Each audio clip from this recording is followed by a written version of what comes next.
వారణాసిలో బిజీగా ఉన్నా కూడా మా కోసం టైం కేటాయించి ఈ ఈవెంట్ని ఇంకాస్త మెమరబుల్ చేసినటువంటి మా ఆస్కార్ విన్నర్ ఎంఎం కీరవారి గారిని మాట్లాడవలసిందిగా రిక్వెస్ట్ చేస్తూ ఉన్నాం.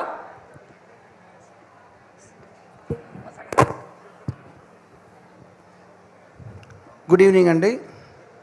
నేను బేబీ సినిమా చూసినప్పటి నుంచి కూడా తీసింది ఒక్క సినిమా అయినా కానీ, అంటే అది రెండో సినిమాగా బేబీ, అంతకు ముందర అది నేను చూడలేదు, బట్ నేను చూసింది బేబీ. బట్ ఆ ఒక్క సినిమాతో నేను సాయి తేజస్కి ఉన్న ఫ్యాన్స్లో నేను కూడా ఒకనని చెప్తున్నాను. సో ఈ సాంగ్ విజువల్స్ చూసిన తర్వాత కూడా అదే స్టాండర్డ్లో ఉంటుంది. ఇన్ఫాక్ట్ చాలా ఫీల్ గుడ్ మూవీ అని చెప్పి అర్థమవుతుంది. So all the best to the team. And మా ఫ్రెండ్ మణి చేసిన పాట చాలా హాంటింగ్గా ఉంది. Very happy for him. And ఇది ఈ పాటలో ఇంకెన్ని పాటలు ఉంటాయి మొత్తం అన్నీ, ఇంకా 7 సాంగ్స్. సో 7 సాంగ్స్ ఒక లవ్ స్టోరీలో అంటే చెప్పట్లేదు, బ్లాక్ బస్టర్ అని అర్థమవుతుంది. ఎందుకంటే లవ్ స్టోరీకి ప్రాణమే మ్యూజిక్. ఆ మ్యూజిక్ చాలా చక్కగా కుదురుతూ ఉంది.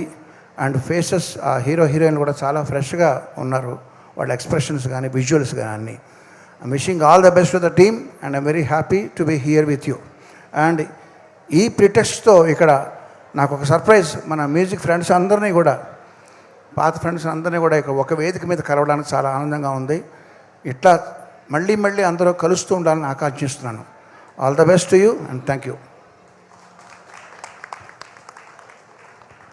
థ్యాంక్ యూ కీరవాణి గారు. Thank you so much for gracing our event. Thank you. Yes, and ఇప్పుడు